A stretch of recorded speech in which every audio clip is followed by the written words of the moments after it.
ہماری خواہش یہ ہوگی مذاکرات کسی نتیجے تک پہنچے اور یہ عارضی نہیں کہ مستقل جنگ بندی کا معاملہ ہو. ایک جو بڑا پرسپیکٹو ہے کہ ساری زمین پر اللہ کا دین غالب ہوگا, دجال آئے گا تو قتل ہوگا عیسیٰ علیہ السلام کے ہاتھوں, جناب مہدی بھی تشریف لائیں گے ان کی نصرت سے, یہ خراسان کے علاقے سے فوجوں نے جانا ہے. بھائی سادہ سی بات ہے, ابھی وہ ایمانی جذبات ہمارے اندر کوئی نہیں ہے. اپنے ایمان کو ہم نے چیک کرنا ہے, فجر کی نماز میں چیک کر لیں, ظہر سے عشاء 4 ادا کرنے والے بھی فجر میں چیک کر لیں. کڑوی بات ہے بھائی, تو وہ اپنی جگہ ایک بہت بڑا سینیریو ہے, ہم تو اسی کے دائی ہیں. مگر سرے دس میں نے پچھلے جمعے میں غالباً لاہور میں کہا تھا, اگر یہ جنگ اور بڑھتی تو ایران سے پاکستان کی طرف آنی تھی, ہمارا بارڈر ڈسٹرب ہونا تھا.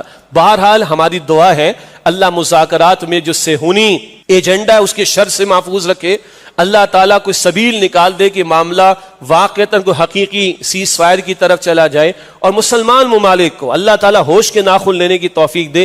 سب کچھ کر کے ہم نے دیکھ لیا, اب ہمیں اللہ ہی کی طرف رجوع کرنا چاہیے. یہ امت خود کھڑی ہو, 2 ارب کی تعداد ہے, دولت ہے, ٹیکنالوجی ہے, دماغ ہمارے پاس موجود ہے, اسلحہ بنانے کی پوزیشن میں ہم موجود ہیں.